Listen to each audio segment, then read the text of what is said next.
bringing you the latest news from Friendship Athletics. This is the Tiger Fan Zone podcast from 100.7 The Score. Welcome and good Wednesday evening. This is the High School Fan Zone on 100.7 FM. I'm Randy Rosetta. We're going to kick it off with the Tiger Fan Zone after the Tigers went on the road to Wichita Falls, and I talked to Jay Northcutt the other day. I never want to say it was easy, but you guys took care of business. Jay Northcutt on my far left, if you're watching on TV, Grayson Page in the middle. You never want to say anything's easy, but you guys handled business pretty quickly, pretty definitively. And I know coaches never really relax, at least not until December. But you got a chance to at least catch your breath a little bit, I would guess, last Friday night when it was Wichita Falls Legacy on the road. You guys, from the looks of things, you guys really executed at a high level. Well, thanks, Randy, and I was really proud and excited for how the guys played. Really happy for just the fact that it was a really good team win, and we had a lot of guys that had a chance to get in and play quite a bit that were in our backup roles, and I felt like not only did they get a chance to get in and get some experience when they did get their chance, they went in and made the best of it, and really did a good job on both sides of the ball. And one guy that really stood out, I thought, was Mateo Robertson, one of our running backs that went in and had 15 carries for 123 yards and 3 touchdowns. And just really proud of our whole team, and I'm proud of those guys especially.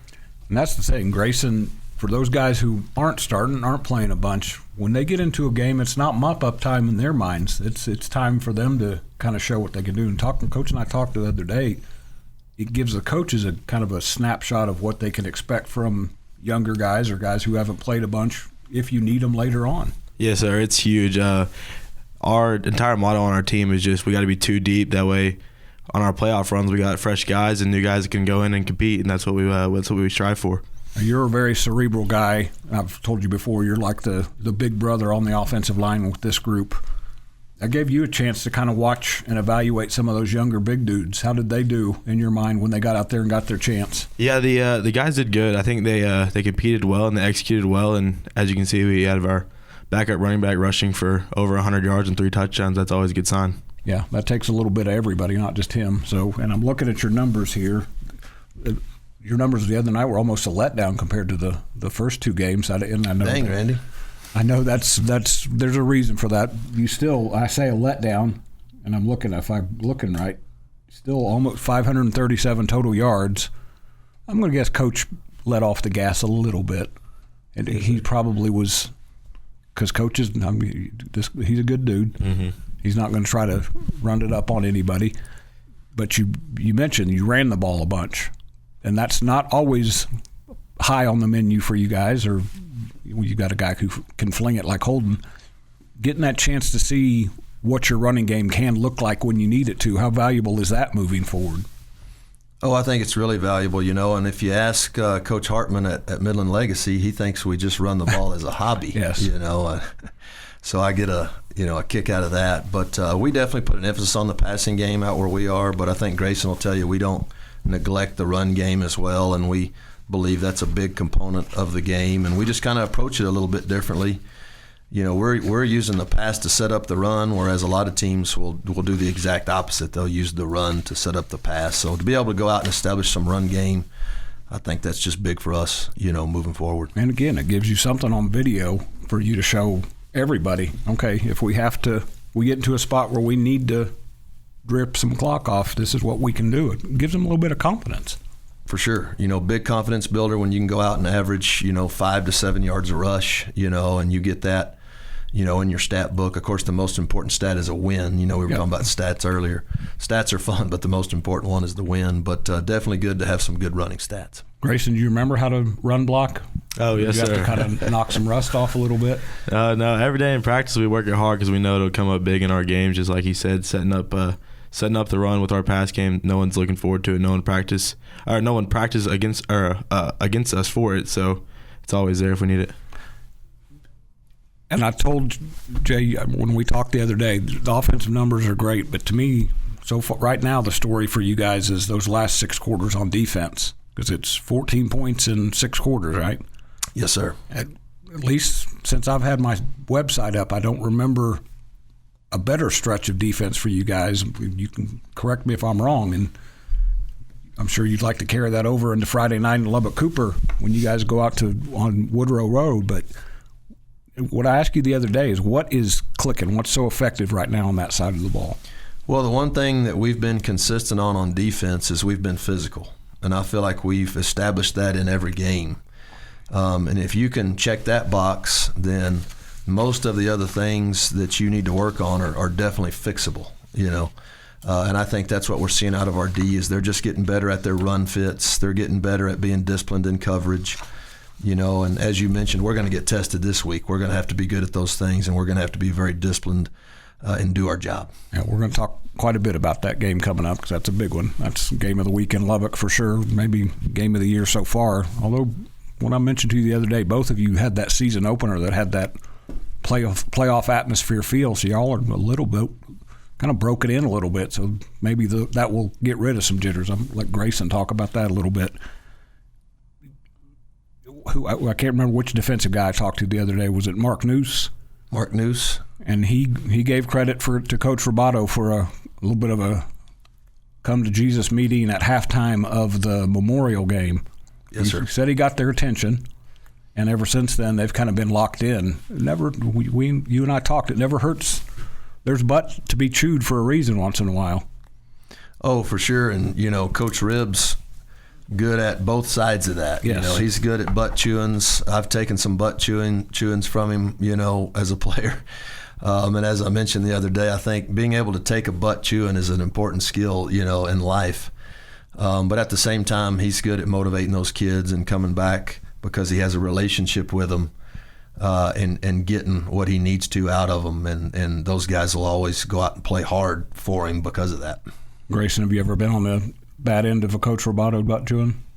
Not very often just because of the side of the ball I play, but every once in a while in off season, and it's interesting. You've got another Italian coach to deal with. He's escaped it so far, yeah. We got a couple Italians on staff. Coach Finelli does his own butt chewings. I'm only half Italian, so I'm pretty mild and gentle compared to those guys. Friendship at Lubbock Cooper, 7 p.m. Friday. That will be on Double T 97.3 the FM and right here on 100.7 the Score. We'll come back and talk quite a bit about the Tigers and Pirates, not just this segment, but next segment in the Pirate Fan Zone when we come back after the break. Breaking down Friendship Sports. This is the Tigers Fan Zone podcast from 100.7 The Score. Welcome back to the Tiger Fan Zone. I am Randy Rosetta with 100.7 The Score. I'm joined by Friendship coach Jay Northcutt and senior center Grayson Page, who has avoided the wrath of Mark Roboto, apparently. For now. I've gotten to know him a little bit, and even with the handlebar mustache, I don't think there's too much wrath. I think he's working some lamb chops now. Okay, is what he's nice. got. Yeah, or some side chops. I guess I told you early in the year he can pull that stuff off. But he looked like one of those cops from one of those old detective shows from when we were growing up. So he'll consider that a compliment. Well, I'll have to tell him when I see him. Well, let's switch gears pretty quick. 70-7 last week, Wichita Falls Legacy, second win in a row. You guys have kind of introduced the two new Wichita Falls teams to West Texas football a little bit. Well, now we get some real West Texas football. And I like the way it's set up because I mentioned both teams have played kind of that playoff-type game to start things. You're both coming in with some confidence. And I mentioned this to you and Chip the other day when I talked. Yes, there's intensity. Yes, there's a lot of noise around it, but it's got to be fun for your guys. I'll get Grayson to talk about that because it's not a district game. It doesn't. Either way, it's not going to hurt you towards where you want to be at the end of the season. You want your guys to be ramped up, but you want them to have a lot of fun with this week too because it means a lot for all the right reasons. Well, it is a special game for a lot of reasons. One, very good reason is it's as close to a playoff type atmosphere as you're going to get in a non-district game, and so it allows our team to go out both sides, to go out and experience that, and then I really feel like maybe I'm biased, Randy, but I think most of us here in West Texas and Texas would agree is the best high school football on the planet is played in Texas, and a lot of that I think is because of games like the Friendship Cooper game. And that extends beyond the players. It's the environment that we play in with the stands packed. There's just not a better, venue to go and have a chance to be a part of. And as you mentioned, it's a challenge. They're always a good team. We've played some really close games. A lot of them. But it's also a lot of fun. I have a Riddell sports rep that moved in. His name's Michael Bartholomew. I think he moved in from the Midwest, and I think his first football or one of his first football games he just happened to come to was our game with Cooper last year, and so he got a real good taste of what Texas high school football was about and why it's what it is. I'm going to age Coach and I both a little bit. It reminds me of Plainview Friendship back when you were playing, or Plainview Hereford or Hereford Friendship when you guys were all 4A powerhouses kind of getting, if I remember right, it was you guys in the state, your younger brother's team, state semifinals one year, Hereford in the state championship game the next year, and then Friendship in the state semifinals. And those games all had some kind of high-level impact. And I know you had gotten into coaching by then, but when I got back, I didn't know what to expect. And then the first or second game that I covered with my website was Friendship Lubbock Cooper 5 overtimes when Donovan was 4. 4, yeah. So you guys got me used to being back pretty quick. Sure. Well, the further out it gets, it might turn into 5 overtimes. Well, yeah, there you go. Yeah. Maybe 6. We can add some points and stuff to that. Where'd your dad grow up? Because your dad was a football player at Texas Tech. Yes, sir. My dad, he went to high school at Waxahachie High School. He played D-line there. Has he ever talked about who their rival was down there?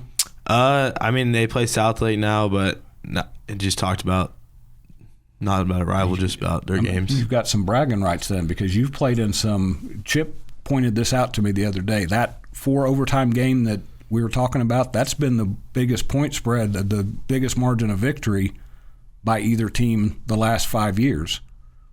Because everything else has been, I think, 1, 3, or 6 points or something like that. So yes, sir. Yeah, it's not for the faint of heart. But let me ask you, from a player's perspective, is it enjoyable? Is it fun? Or do you feel the stress and the intensity? Or do you just go out and kind of just play with your hair down? I would say this week is very fun. One of the most fun weeks of the season.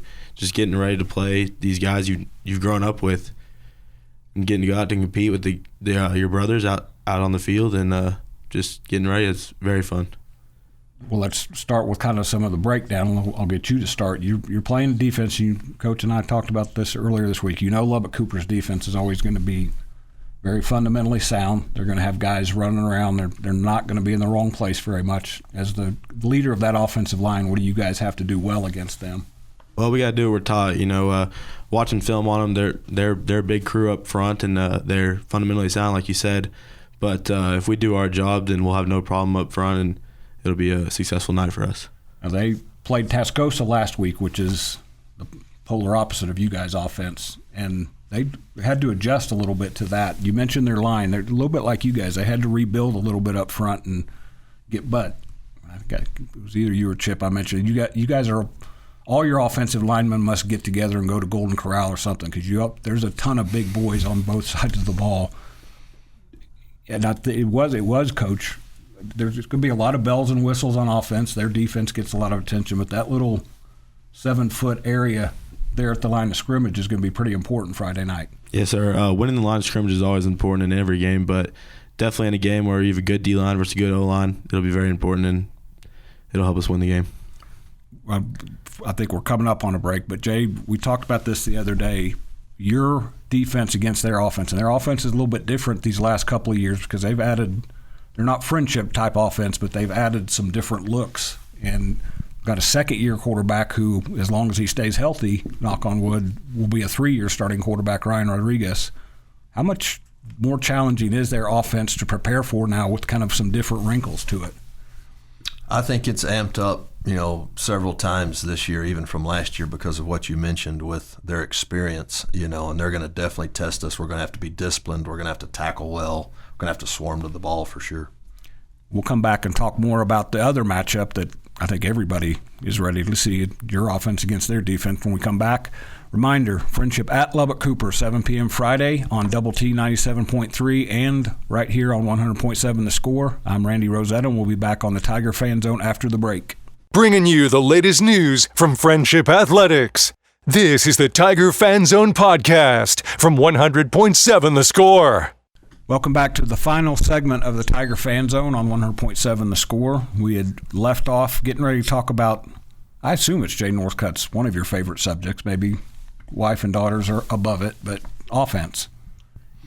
It's pretty good, priority. Definitely have my wife and daughters up there above that. But, yeah, we can talk all the offense you want to, Randy. Have you ever met his high school coach, Steve Parr? I have not.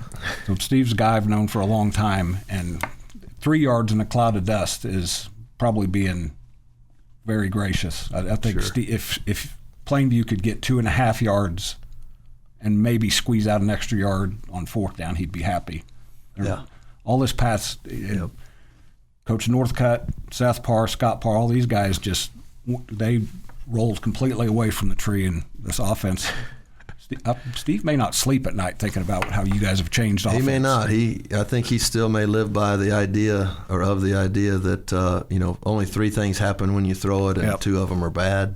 That I still pretty think famous he probably coach that lives said by that. Wasn't that the guy that UT's football stadium's named after? I believe that's. You would know, Randy, a lot better than I would. Pretty sure it's either him or Bear Bryant. You give credit to those 2 guys for most. Usually pretty safe giving them credit, aren't you? Not many teams have slowed you guys down offensively. The last several years in particular. Lubbock Cooper has had some success kind of disrupting you at times. What is it about their defense that can affect you guys at times?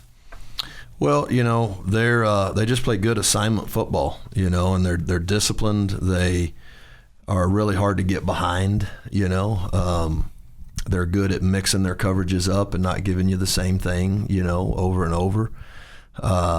And then they've got some good D linemen and some good linebackers. They've over the years, it seems like they reload at those spots every year, So I think when you combine that, it ends up being a challenging game. I think the fact that we've played each other for 8 straight years now, even though, we've evolved our schemes on both sides of the ball, it's you get to know each other pretty well, so we're pretty familiar opponents, so I think all that, rolls into what makes this game what it is. And you mentioned there's a coach from each side that's coached against each other for a lot longer than even you and Chip have been around.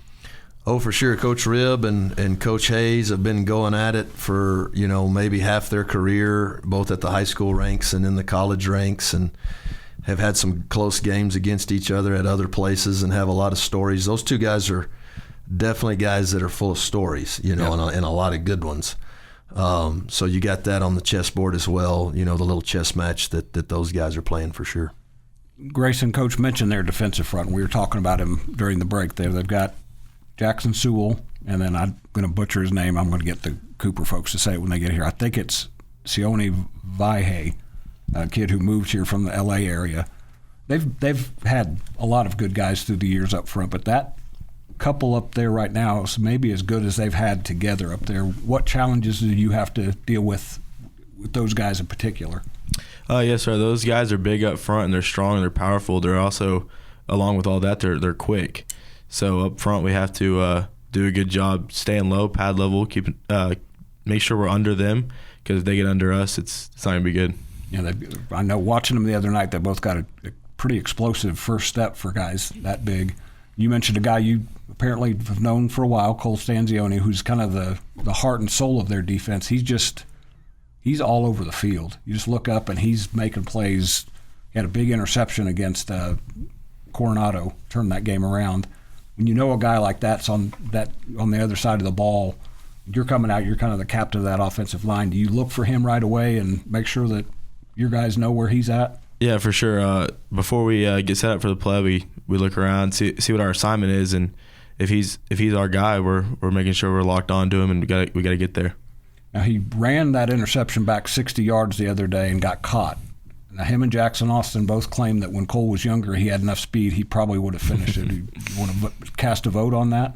I didn't watch the play, but maybe.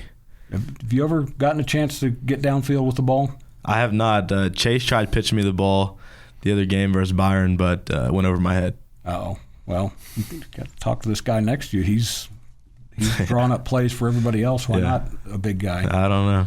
Special teams is going to be key. They've got Cub Patton, obviously one of the best kickers, if not just Texas, maybe in the country, headed to Air Force. You guys, we talked the other day, Drew Cox maybe gets overlooked a little bit because of Cub, but there's going to be a kick at some point in that game, whether it's a kick or a punt, that's going to have an impact on things. That's a pretty good or a pretty safe bet, Randy, for sure. And Drew is a good kicker in his own right. Cub Patton's phenomenal kicker. Drew's just able to do so many different things for us on kickoffs, and then he's the Iceman when it comes to field goals, and he's the kind of guy you want to have at kicker. He's always cool, calm, and collected. Well, and there's going to be a lot of chances to make plays when Lubbock Cooper and Friendship play 7 p.m. Friday at Pirate Stadium. I'm Randy Rosetta. That's been the Tiger Fan Zone. We'll be back after the break with the Pirate Fan Zone.